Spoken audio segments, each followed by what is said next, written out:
그들 안에 있게 하려 함이니이다. 나도 그들 안에 있게 하소서. 그런 말씀으로 예수님이 기도를 마칩니다. 자, 오늘은 이제 그동안에 뭐 한 2, 3개월 시간적으로 한 3개월 정도 걸렸는데 3개월이 아니죠. 한 4, 5개월 걸린 것 같은데 그동안에 이제 좀 세분화해서 말씀을 공부하다 보니까 하나하나는 알겠는데 그러다 보니까 전체적인 흐름을 맥락을 놓쳐버리는 그런 일이 또 생길 수 있을 것 같아서 오늘은 전체적인 그림을 함께 그리면서 그런 그림에서 예수님이 무엇을 위해서 기도했는지, 예수님의 마음은 어디에 있는지, 또 이런 예수님의 마음을 우리가 알고 신앙생활하는지 모르고 신앙생활하는지 한번 점검하는 시간을 가지려고 합니다. 먼저 오늘 이 예수님의 이 기도의 의도를 좀 더 자세하게 이해를 하려면 물론 성경 전체를 우리가 이해를 해야 되겠지만 13장을 보시면 13장에 지금 상황이 뭐냐면 13장의 상황은 유월절 사건입니다.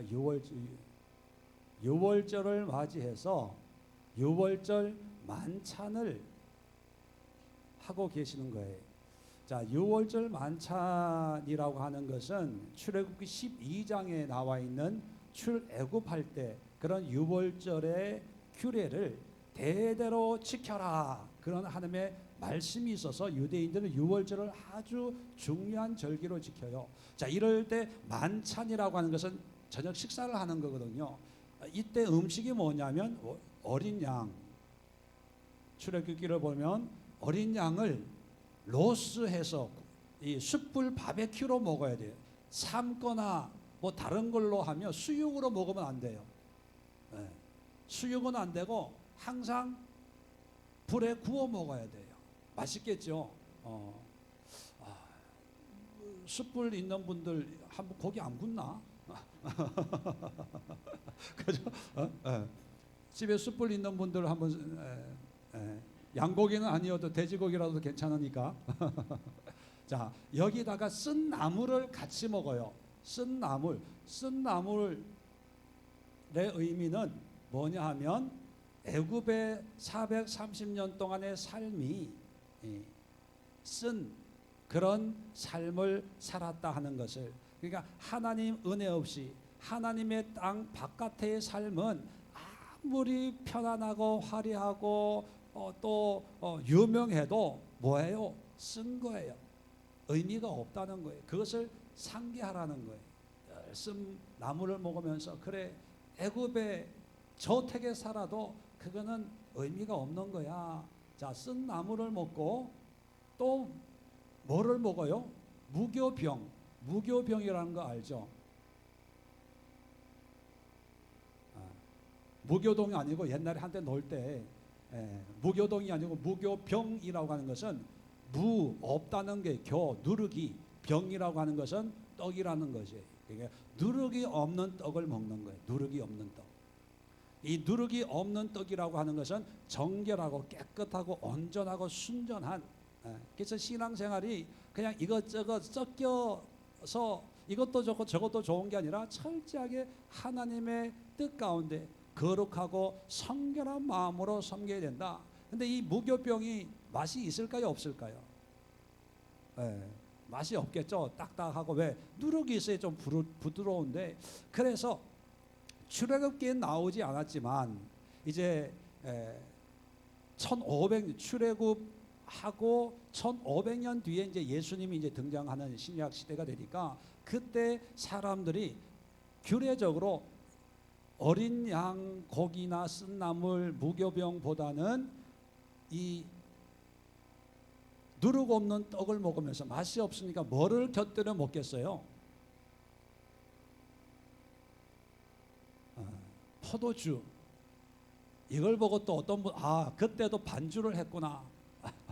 그러니까 나도 반주하는 거는 뭐 이게 성경적인 게 아니냐, 또 이렇게 또 오해하는 분들이 있는데, 우리의 술과 여기에 포도주는 의미가 달라요. 다르기 때문에 또 나의 고정관념으로 또 이게 반주 정도는 괜찮다 뭐 이렇게 생각하지 마시고 포도주를 곁들이고 그렇게 만찬을 합니다. 자, 이럴 때 예수님이 우리가 보통 성찬식이라고 그러죠.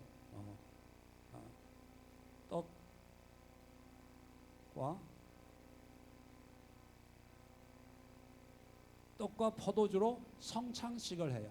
자, 이 성찬식의 의미는 뭘까요? 이 성찬식을 통해서 유월절 만찬은 뭐예요? 구원의 은혜에 대한 감사를 얘기하는 거예요. 자, 그걸 하시다가 갑자기 예수님이 이 떡은 너희를 위한 내 몸이다. 잔을 마시다가 이 잔을 주면서 이것은 너희를 위해 흘리는 나의 언약의 피다라고 하면서 의미를 바꿔줘요. 이 무교병과 이 포도주의 의미, 만찬 때의 의미는 구원의 은혜에 대한 의미를 상기하는 거였어요. 근데 이것을 예수님이 의미를 바꿔줘요. 떡이 몸이고 포도주가 피가 되는 거예요. 그러면서 이것을 먹어라, 이것을 마셔라 하는 이 성찬식을 거행하는 의도가 뭡니까? 이게 연합이에요, 연합.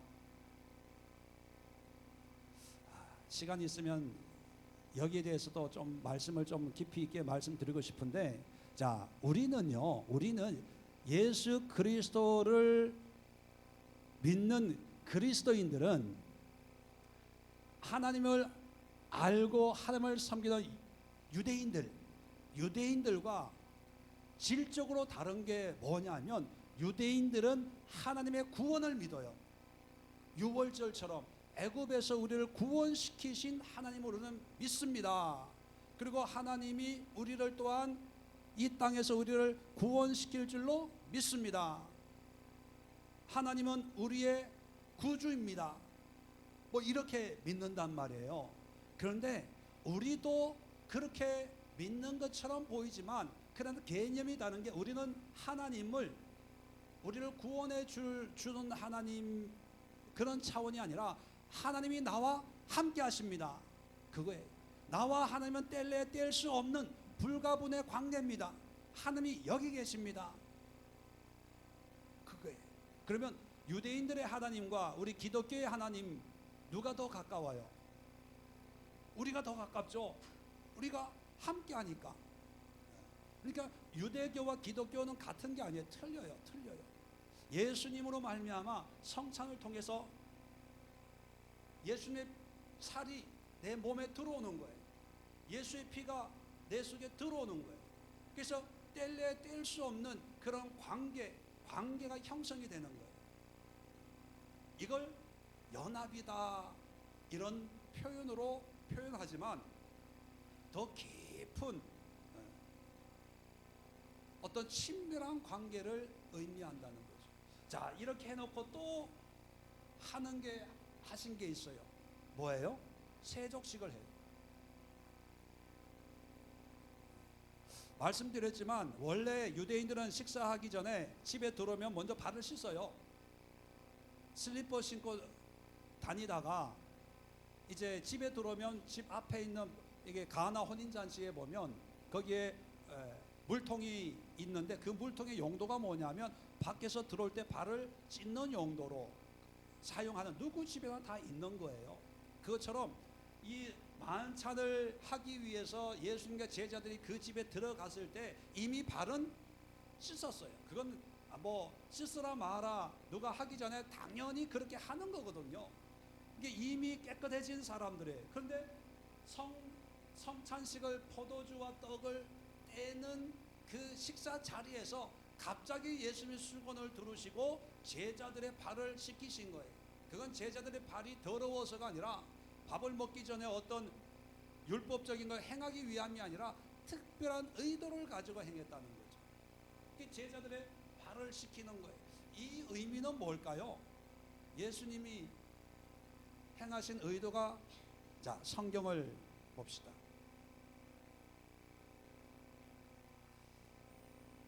자, 13장 13절 14절 봅시다. 14절. 내가 주와 또는 선생이 되어. 자, 주와 선생이라는 것은 높은, 이 제자들에 비해서는 높은 신분이라는 거죠. 그 높은 그런 사람인데도 너희의 발을 씻었으니 너희도 서로 발을 씻어주는 것이 옳으니라. 내가 너에게 행한 것 같이 너희도 행하게 하려 하여 본을 보였노라. 자, 뭘 하라는 거예요? 선생, 주, 높은 사람이 아랫 사람의 발을 씻긴 것처럼 너희도 그렇게 하라는 거예요. 이건 무슨 본을 보였다는 건데, 뭘 하라는 보니까요? 네, 섬김이에요, 섬김. 섬김. 그래서 만찬, 유월절, 구원의 은혜, 거기에 대해서 기뻐하고 즐거워해야 될 그런 상황에 예수님은 하나님과의 연합된 삶, 예수님과 연합, 그리고 나서 그걸로 끝나는 것이 아니라 누구와도 성비의 관계를 가지라는 거예요. 서로 믿는 사람. 위에게 하나님과의 나와의 관계라면 이것은 이웃과의 나와의 관계. 그래서 이걸 좀 전문적으로 표현하면 공의와 정의. 그죠? 공의와 정의. 이사야서를 보면 계속해서 공의와 정의를 행하시는 여호와 하나님. 공의와 정의. 나중에 어떤 계명이 가장 큽니까? 라고 할 때 이것을 성경적으로 말씀해요. 내 하나님을 사랑하고 이와 같이 내 이웃을 내 몸같이 사랑해라. 이게 연합과 성립입니다. 똑같은 의미인데 표현만 살짝 다르게 하지만 그 내용은 똑같다는 거예요. 자, 이게 13장의 내용이에요. 자, 그러다가 14장에 오면 염려, 근심이라는 말이 나와요. 근심. 14장 볼까요? 너희는 마음에 근심하지 말라. 하나님을 믿으니 또 나를 믿으라. 자, 이렇게 하니까 자꾸 내가 간다. 근데 내가 가는 길 너희가 알지 못한다. 근데 그 길에 너희는 따라오지 못할 것이다. 자꾸 이러니까 제자들이 밥 먹는데 자꾸 그런 얘기 하니까 소화가 돼요, 안 돼요? 안 되는 거예요. 그러니까 안 되니까 포도주만 자꾸 마시는 거야. 그게 내 생각이에요, 그냥. 그러니까 왜 포도주 마시면서 자꾸 걱정하는 거예요. 근심하는 거예요. 그러니까 예수님이 보다 이제 근심하지 마라. 나를 믿으니, 하나님을 믿으니 나를 믿어라. 그러면서 근심에 대해서 얘기를 해주는 거예요. 근심에 대해서 쭉 얘기를 했는데, 이 근심하는 사람들에게 16절에 오면 뭐를 보내주겠다고 얘기해요? 다른 보혜사를 너에게 주사 영원토록 너희와 함께 있게 하리니. 자, 보혜사가 뭐예요? 성령이죠. 성령을 보내줄 테니까 걱정하지 마라. 이 성령은 너희와 어떻게 한다고요?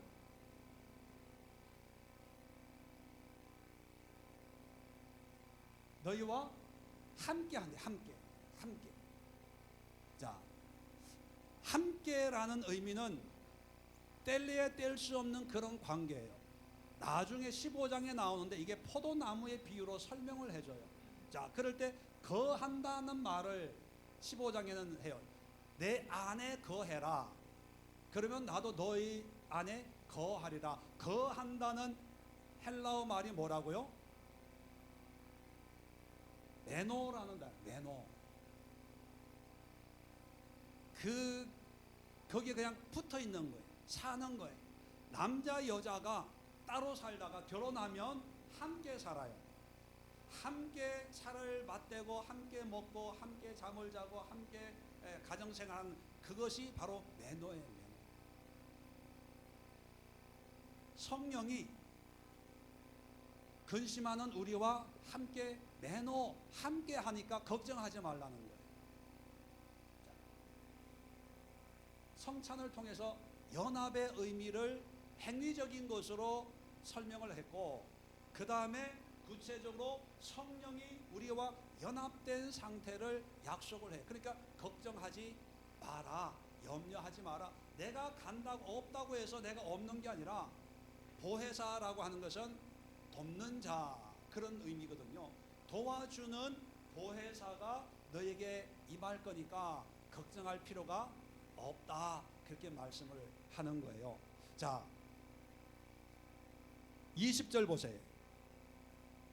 14장 20절. 그날은 어떤 날이냐면 보혜사가 임하는 그날, 성령이 임하는 그날에는 내가 아버지 안에 너희가 내 안에 내가 너희 안에 있는 것을 너희가 알리라. 뭐예요? 우리가 혼자가 아니라는 것을 안다는 거예요. 그러니까 하나님이 내 안에 계시는구나, 하나님과 동행하는구나, 하나님과 연합된 삶을 내가 살고 있구나, 이걸 깨닫게 돼요. 누구로 말미암아? 성령으로 말미암아. 그러니까 우리는 뭐 하면 안 돼요? 근심하면 안 돼요. 자, 이걸 역으로 생각하면 우리가 살다 보면 근심이 생길 때가 있죠. 그럼 그 근심의 문제를 어떻게 해결하면 될까요? 문제가 해결되면야 좋겠죠. 근데 해결될 문제를 근심할 사람 누가 있겠어요? 해결이 안 되니까 근심하는데, 그런데 문제는 해결이 안 되고 돈은 없고 목사님은 아는 척 안 하고, 그죠? 그럴 때 에라이 뭐 될 대로 되라, 요나처럼 주여,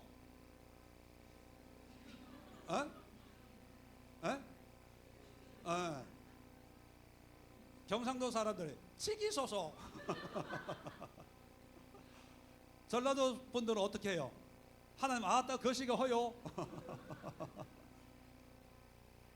그냥 원망하고 불평하고 뭐 이래요. 그런데 하나님이 원하시는 이 근심의 문제 해결의 방법은 뭐냐면 성령의 은혜를 체험하라는 거예요. 성령이 우리와 함께함으로 이 문제가 해결된다는 거예요. 성령 보혜사가 아니면 이런 근심의 문제를 해결할 수 있는 방법이 없어요. 문제가 생기면, 아까도 식사하면서 목사님 요즘에 이렇게 걱정거리가 많죠. 사람들이 나보면 왜 이렇게 자꾸 부정적으로 생각하냐 그렇게 얘기하는데 왜 이렇게 걱정이 많죠 그래요. 그래서 내가 오후 예배 오세요. 오후 예배 오늘 그 얘기 하려고 그러는데 근데 밥 먹고 갔어. 그분에게도 잠깐 이렇게 했어요. 기도하세요. 기도해야 그 근심이 사라지지, 기도하지 않으면 어떤 문제로도 근심의 문제가 해결이 안 됩니다. 근심이 있다는 것은 내가 기도를 안 하고 있구나, 이런 뜻이라 그렇게 해석하면 됩니다. 왜요? 성령은 우리가 기도함으로 말씀 가운데 임하는 보혜사거든요. 이 성령으로 하지 않고는 우리가 세상의 문제를 해결할 수가 없어요. 누구한테 상담해 보세요. 도움은 되지만 근본적인 문제는 결국은 내가 해결해야 되는데, 내가 해결할 수 있는 문제면 뭐하러 상담하겠습니까? 안 되거든요. 그럴 때 두렵고 근심이 있을 때 납작 엎드려서 성령의 도움을 구하고 성령의 인재를 경험할 때 이 문제가 해결이 돼요. 자,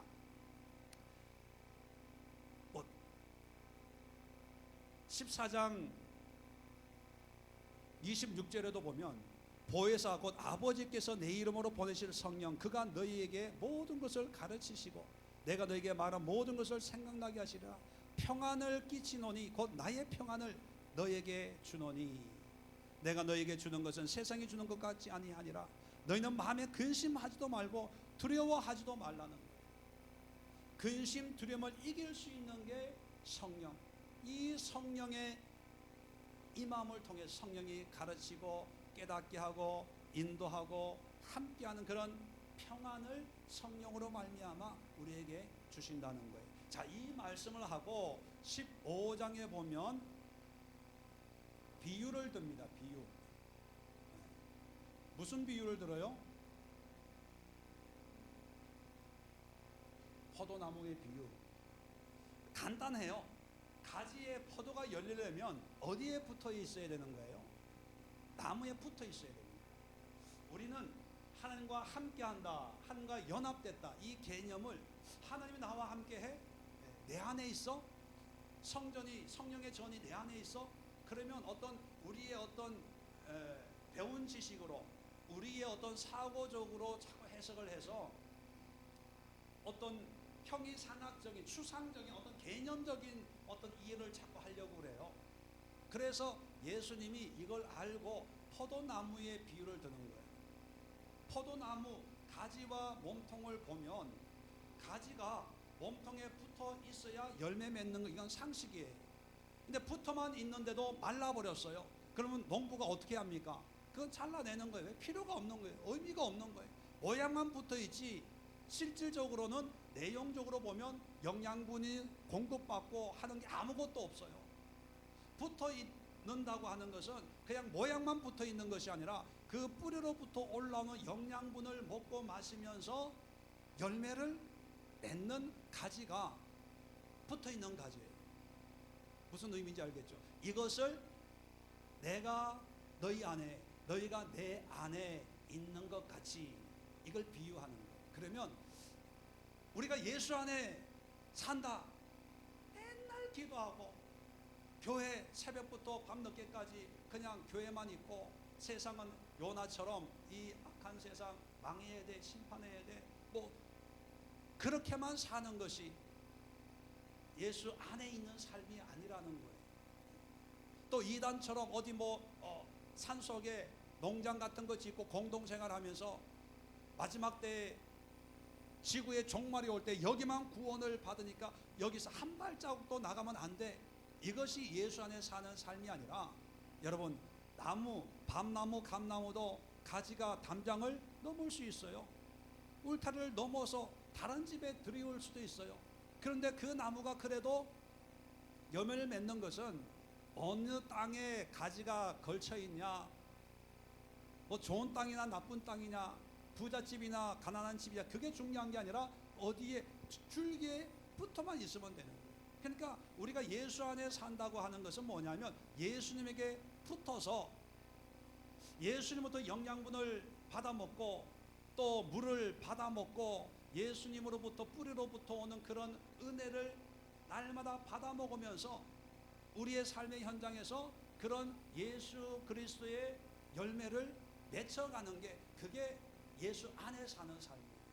여러분, 직장생활 하셔야 돼요. 가정생활 해야 돼요. 보따리 싸가지고 저기 기도원으로 금식하고 지구의 종말을 대비한다고, 어떤 교회는 페루입니까? 어디 남태평양에 갔다가 요즘 문제가 되고 한 그런 사람들도 있잖아요. 그럴 필요가 없어요.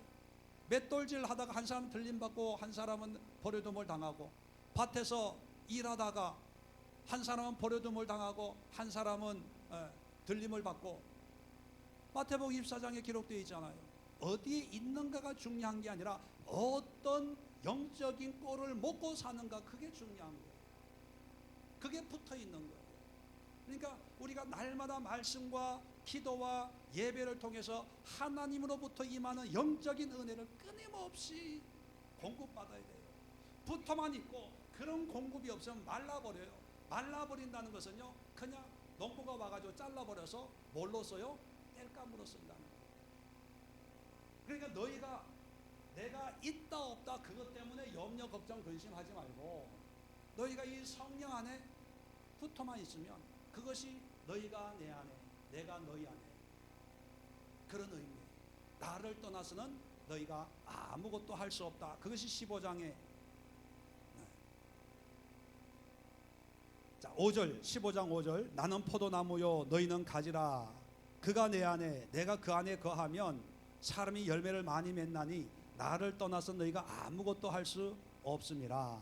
사람이 내 안에 거하지 아니하면 가지처럼 밖에 버려져 마르나니 사람들이 그것을 모아다가 불에 던져 사르느니라. 자, 보세요. 5절과 6절의 가장 큰 차이는 뭐냐면 나뭇가지에 붙어 있는데 어떤 차이입니까? 5절은 열매를 많이 맺는 이유는 붙어서 영양분을 많이 공급을 받아서 열매를 맺는 반면에 6절에는 붙어 있어도 말라버린 가지예요. 열매가 없는 가지예요. 그럼 잘라버리죠. 그 이유가 뭐냐면 모양은 붙어 있는데 실질적으로는 연합이 안 된 영적인 영양분이 공급이 끊어진 상태를 의미하는 거죠. 그러면 말라 버린다는 것입니다. 자, 7절에 너희가 내 안에 거하고 내 말이 너희 안에 거하면 무엇이든지 원하는 대로 구하라 그리하면 이루리라. 여기서 우리는 그냥 무엇이든지 원하는 대로 구하라 그리하면 이루리라, 이것만 아멘 아멘 하는데 전제가 있죠. 전제가 먼저 함께하는 포도나무의 원리처럼 살 때 그렇게 하나님과 연합된 삶을 살면, 자, 포도나무에 붙어가지고 열심히 기도해요. 열매를 맺게 해주세요 하면 무슨 열매가 맺혀지는 거예요? 포도 열매가 맺혀지는 거예요. 감나무에 붙어가지고 주여 열매를 많이 맺는 가지가 되게 하옵소서 라고 기도하면 무슨 열매가 맺혀지는 거예요? 감 열매.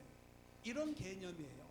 그런데 우리는 감나무에 붙어 있으면 주여 다이아몬드가 열리게 해 주옵소서, 그렇게 무엇이든지 기도하면 하나님이 응답해 주시지 않았습니까? 요한복음 15장 6절 말씀에 7절 말씀에 무엇이든지 구하라고 했지 않습니까? 주여 믿습니다. 다이아몬드가 좀 비싸다면 요즘에 금값이 오른다고 하니까 금 열매가 맺혀지게 해줄 줄로 믿습니다. 소나무 뿌리 붙들고 옛날에 그래 삼각산에서 나무 몇 개 뭐 뽑았냐고, 이게 자랑처럼 포도나무에서는 당연히 포도 열매가 맺히고 예수 그리스도에 붙어 있잖아요. 그러면 그 가지에서는 누구 열매가 맺혀져야 돼요? 예수의 열매가 맺혀져야 되는데 솔직하게 그 전에 누구 열매를 맺으려고 그렇게 기도했습니까? 누구 열매? 내 열매 맺으려고 했죠.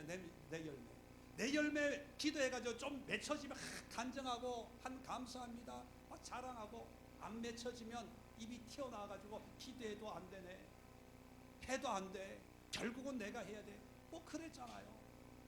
예수의 열매, 하나님의 열매에 대해서는 생각하지 않고 그저 순종하고 헌신하고 담임 목사님 오른팔 왼팔 되면 하나님께서 복 준다고, 그게 하나님하고 관계없는 거예요. 관계없는 거예요. 여기서 또 흥분하면 안 되니까 진도 나가겠습니다. 네. 자, 그 다음에 이제 이 얘기를 하고 16장에 오면 다시 이 성령 보혜사에 대해서 얘기를 합니다. 7절 보세요. 16장 7절 6절에 보면 도리어 내가 이 말을 함으로 너희 마음에 근심이 가득하도다. 안 그래도 근심하는데 또 근심하는 거예요. 자, 그러니까 다시 7절에 끝부분에 보면 보혜사가 내가 너에게 실상을 말하노니 내가 떠나가는 것이 너에게 유익이라. 내가 떠나가지 아니하면 보혜사가 너희에게로 오지 아니할 것이요 가면 내가 그를 너희에게 보내리니 그가 와서, 그는 누구예요? 8절에 보혜사 성령이 와서 죄에 대해 의에 대해 심판에 대해 세상을 책망하는 거예요.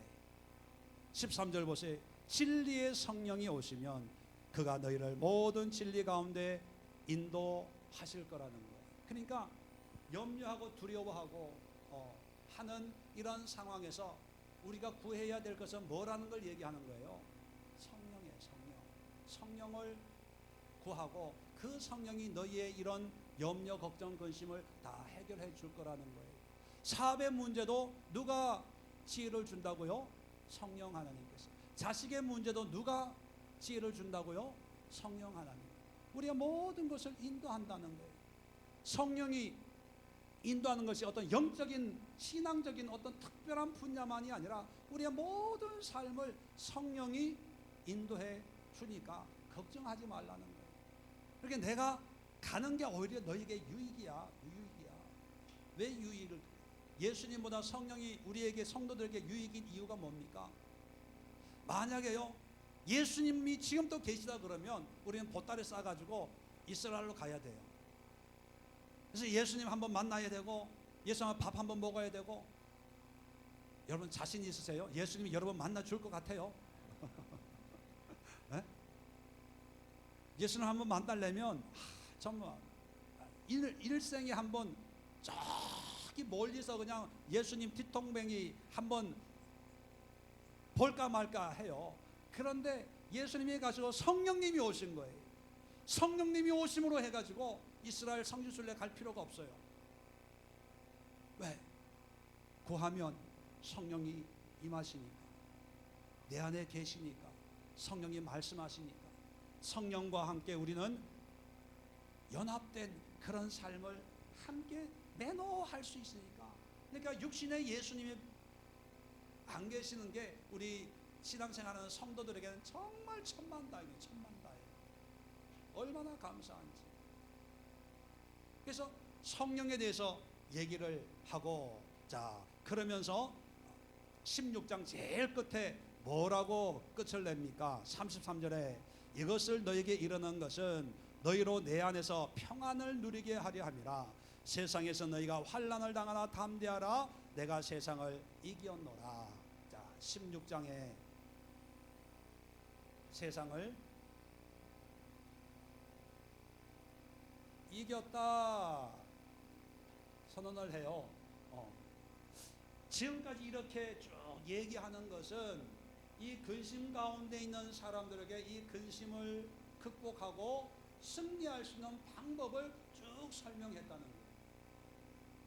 결론은 뭐냐면 성령과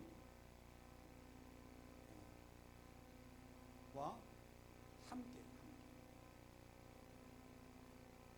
걱정하지 마.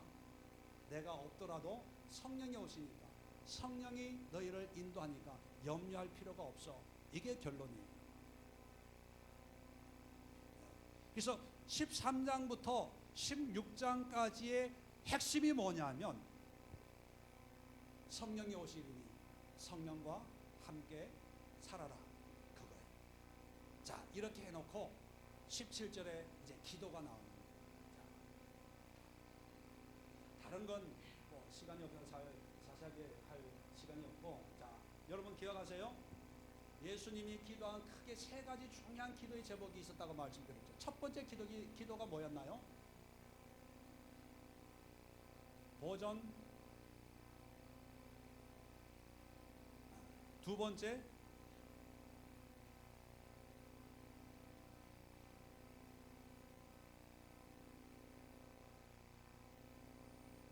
거룩하게 하소서. 크게 세 가지. 자 그러면 보존해, 이제 설교를 마치고 예수님이 이제 혼자 기도하시는 거예요. 기도 하나님 앞에. 자 보존 지켜달라는 거예요. 지켜달라고 기도하는 이유가 뭡니까?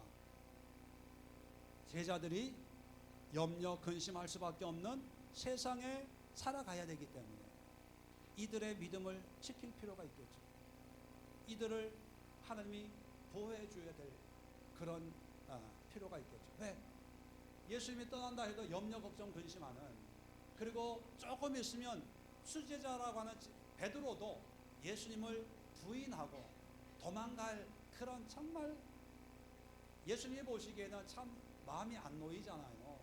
좀 듬직하면 그래 믿는다 그리고 떠날 텐데, 그렇지 않으니까 또 이 제자들을 통해서 또 신앙생활 해야 될 이 시대의 사람들 보니까 또 염려 걱정 근심이 되거든요. 그래서 보존해 주세요. 믿음으로 살게 해달라는, 지켜달라는. 그 다음에 하나 되게 하소서 기도합니다. 자 기억하십니까? 하나 되게 해달라는 게 뭐냐면 우리끼리 마음 한 마음이 되게 해달라는 거예요. 아니면 예수님과 하나님처럼, 삼위일체 하나님처럼 그들도 하나님과 하나가 되게 해달라는 거예요. 기준이 사람들끼리 마음 맞춰서 살라는 거예요. 하나님과 하나가 되게 해달라는 거예요. 하나님과 하나가 되게 해달라는 거예요. 예수님, 성부, 성자, 성령이 모양과 모습과 모양, 하나님의 모양이 있는 건 아니지만 이랬다간 또 이단으로 몰려요. 양태론 그래가지고 하나님 모습 따로 성령 따로 삼위의 하나님은 기능과 그 위치가 다 달라요. 성부 하나면 성부 하나님, 성자는 성자, 성령은 성령, 다 다르지만 하나님인 것처럼 우리 교회 성도들도 성격도 다르고 성향도 다르고 기질도 다르고 좋아하는 것도 다르고 뭐 취미도 다 달라요. 그런데 하나님 안에서 하나가 되는 그런 하나 된.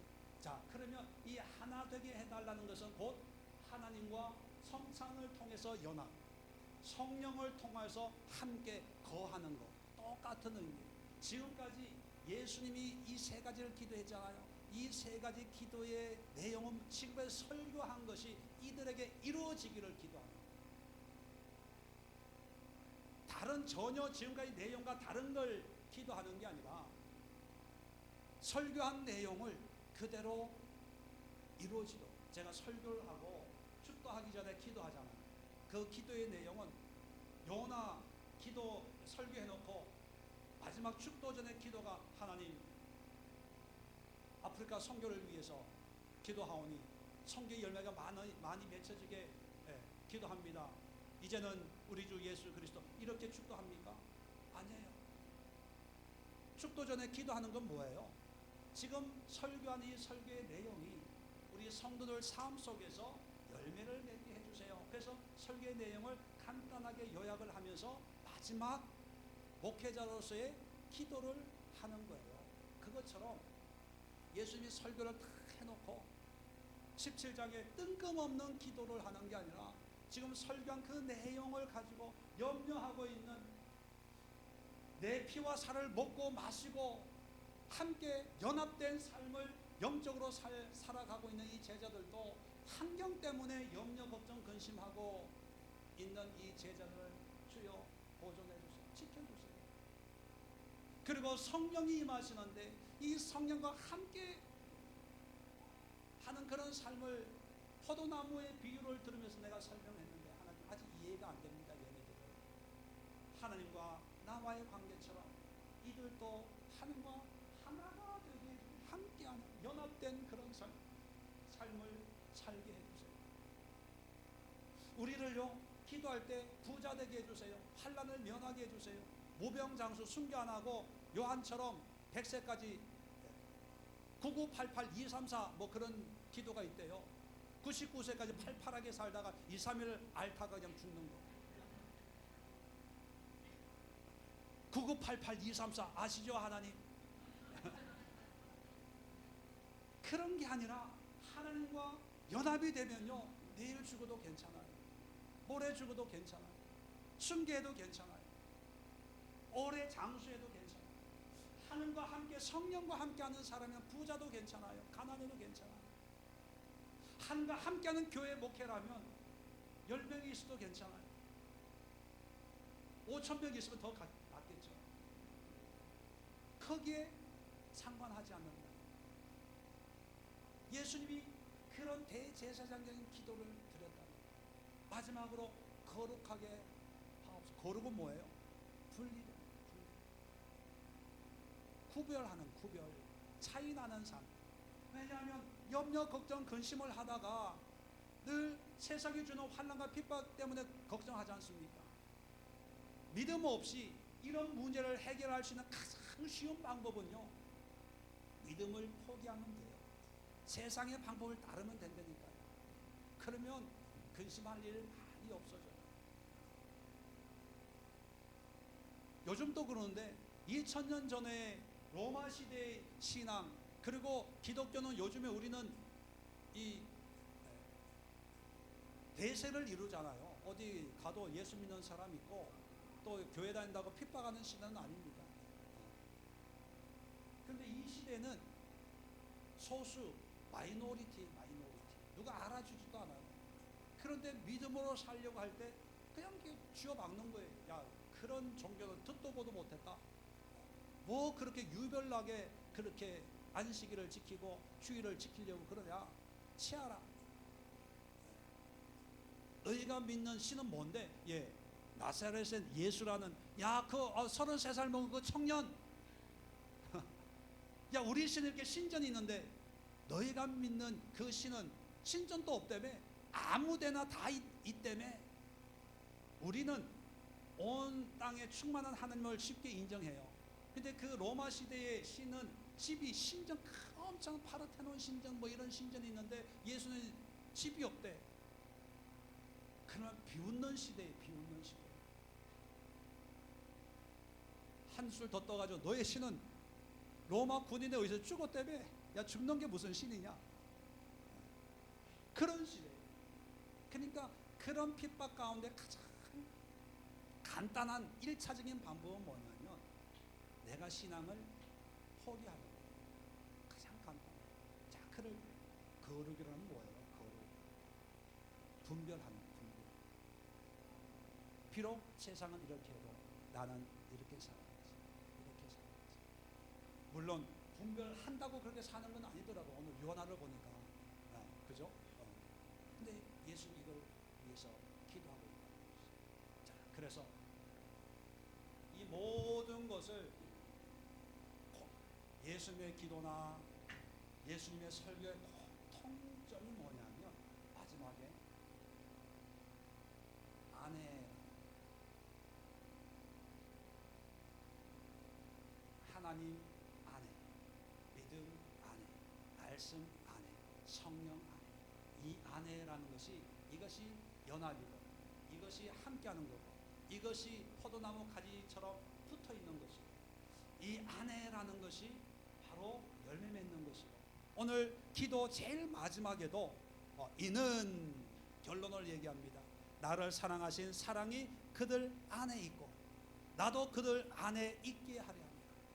제일 중요한 것이 우리가 이런 염려, 걱정, 근심에서 벗어날 수 있는 방법은 예수님 안에 거하는 것. 안에 있는 것.